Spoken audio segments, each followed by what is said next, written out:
Well, Arsenal fans, we got what we wanted. We got some good news, and that is Saka, one of our most promising young players, has signed a new long-term deal. It's not as long as I would like. Ideally, I'd like a 5-year deal.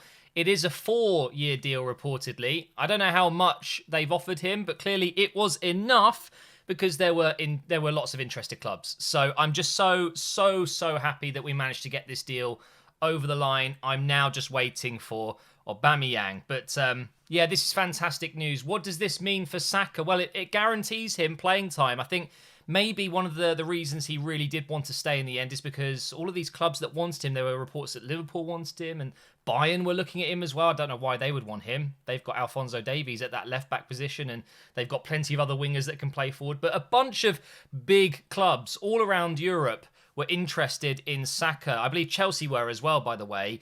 But maybe he just didn't think he would get the game time.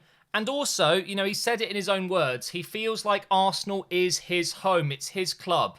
And it's just beautiful. Beautiful. We've got Saka tied down on a new contract. I'm guessing he's probably on similar wages to what we signed Guendouzi on. I believe Guendouzi's on about 50,000 per week. It wouldn't surprise me if Saka is on that, maybe a tad more, maybe 60,000 per week. But regardless, he has just made a huge improvement on his monetary gain from this contract. I don't know how much he was on, but yeah, we're talking hundreds of percent more, which is, I mean, he deserves it. Who at the club deserves it more than Saka at this point? A massive improvement on his wages. He has been one of our best players this season, and it's been a really tough season. So he's almost been kind of like a beacon of light for us, you know. But whilst we're struggling and having one of the worst seasons in our history, we've got Saka at least. You know, he's been playing so well.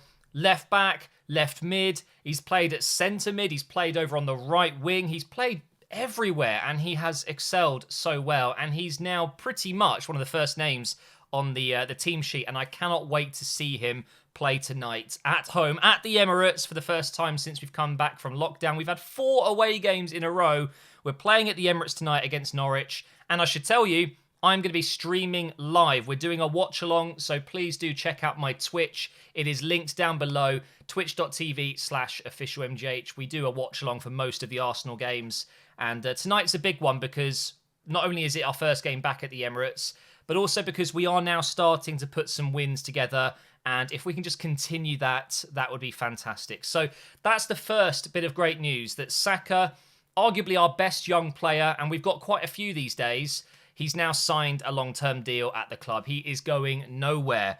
And even if he was to leave, say, next season, it wouldn't be for free. It would obviously be for a lot of money.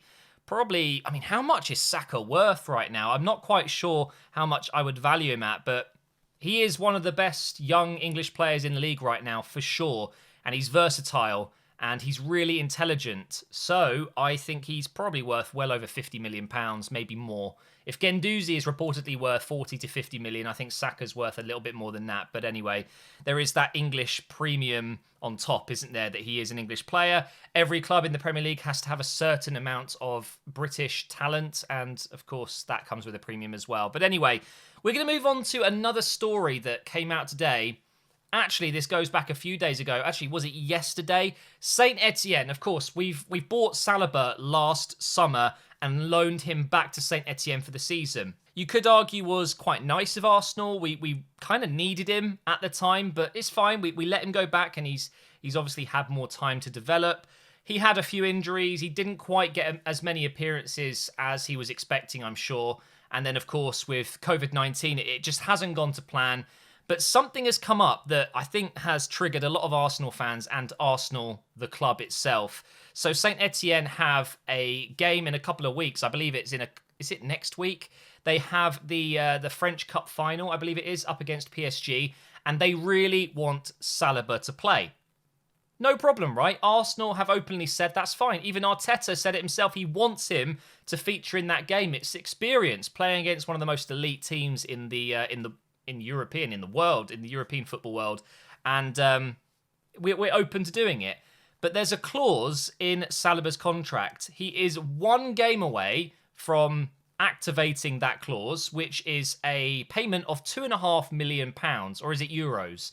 Either way, £2.5 million, we'll call it, if he plays one more game.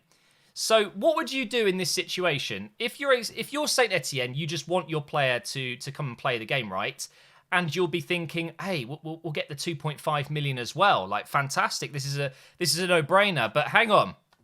Since the game is after today, July the 1st, his loan deal to Saint Etienne is finished. He is now back at Arsenal, and he is no longer required to play for Saint Etienne anymore. He is an Arsenal player. He's finished his loan.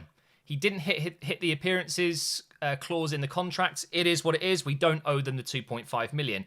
However, Arsenal, we are a classy club, okay? We may not do some things very well, but we are a classy club, and we've still said he can play. No worries. Just make sure that he sticks to a certain training regime while he's out there in France, because, of course, we're monitoring his injuries and we want him to come back fresh for next season.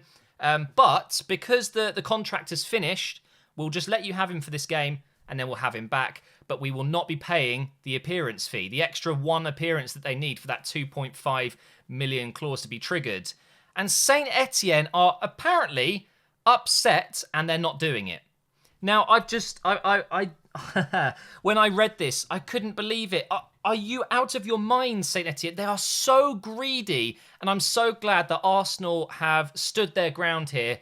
Saliba is no longer going to play in that final because Saint Etienne not only wanted to bring him back for that game, even though he was now no longer part of their team. He's not part of their squad. The contract is finished.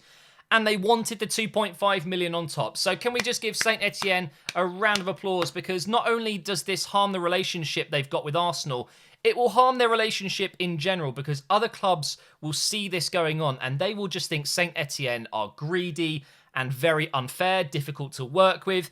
This is ridiculous, okay? We've offered him to go and play that game for free. He can just go and play, and then we'll take him back. The only thing Arsenal wanted, reportedly, was him to stick to a specific training regime that the club have asked Saint Etienne to match. They want him to be doing certain things in training that Arsenal would be doing, because they want that player to come back fresh and ready to go for the start of next season. And there are still reports that he could feature before the end of the season, by the way. We still don't know if that's going to happen. But Saint Etienne have just said, no, we want the 2.5 million and we want him to play the final. So Arsenal have just decided that's a no. You've got to give it to Arsenal, because a lot of clubs maybe would have felt differently about this, or they might have thought, 2.5 million, just pay it and let him play. The experience is worth it. But no. 2.5 million. I'm sorry, but he's played PSG many times in his career. He doesn't need to play this final if it triggers a clause that Arsenal then have to pay for the privilege of Saint Etienne to have one of their best players in the squad. It doesn't make sense to me, and I just thought I'd talk about it. In fact, I'm venting about it because there's some things in football that drive me mad, and this is one of them. When a club is so massively greedy and disrespectful and just stupid over something like this, they would have done so much better, or they will do so much better in this final with Saliba in the team, and now they've just ruined that. And do you know what the most annoying thing is? Saliba himself now misses out because two clubs can't agree. Well, one club can't agree to a very, very simple thing. So Saliba misses out now. Imagine if Saint Etienne go on to win, which I don't think they will, because PSG are obviously a much stronger team. But just imagine if they were to win, and Saliba's sitting in London right now, missing out on this, all because Saint Etienne are greedy, because they want the money and they want the player for that final game, which we've offered. We just don't want to pay the clause. We don't need to. We're not legally obliged to, and we want him to train in a specific way. Maybe Saint Etienne thought we were taking the piss a little bit with the training thing, but do you know what? He's our player. We'll do what we want with our player. We paid for him. And do you know what? When Arsenal submitted a bid last summer, there were reports that Saint Etienne then said to Tottenham, Arsenal have bid on our player. Do you want to beat them to him? Do you just want to increase an offer? They didn't even make an offer, Spurs, apparently. They just randomly got contacted by Saint Etienne saying, your biggest rivals are trying to steal our starlet player, man. He's one of the best young French defenders in the world. Do you want to try and beat them to it?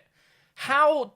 Oh, I hate that. That really annoyed me. It's just trying to barter a player for a bigger price. And whilst that might be part of the game, part of the business. I hate the fact that they've gone to Tottenham to do that because they know they're just playing with emotions, that rivalry.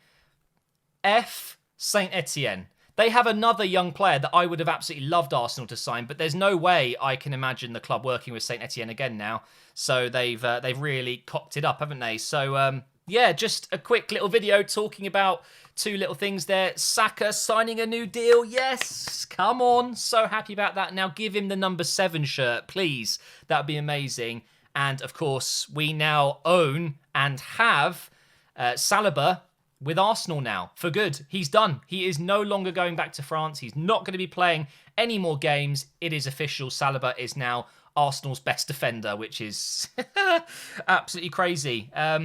Before I go, again, I just want to remind you guys that I'm doing a watch-along right now as this video comes out of the Arsenal versus Norwich game, so please do check it out. But there are a lot of positive things coming from the Arsenal camp right now. Apparently, we're closer to doing a deal with Partey and that we're really trying to go for it.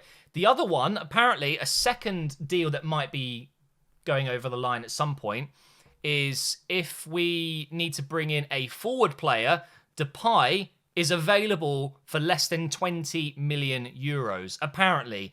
And Arsenal are very keen, and apparently he's interested as well. I don't know how solid that rumour is, but Depay for less than 20 million is an absolute bargain. So that's something to look out for. Didn't quite make it at Manchester United, but has done very well at Lyon, of course. And when he was at PSV, he was good as well. There were a couple of other things. Apparently, we're back in for Upamecano. I don't know if I believe that. But as an Arsenal fan right now, it's been a very, very tough few weeks since we've come back from lockdown. But things are looking a little bit better. Just imagine if we can put a nice little run together, get ourselves into Europe somehow, win the FA Cup maybe, and start next season fresh. That's what I'm looking for Arsenal to do. So thank you for watching. Remember, check out my Twitch stream. I'm live right now, and I'll see you over there.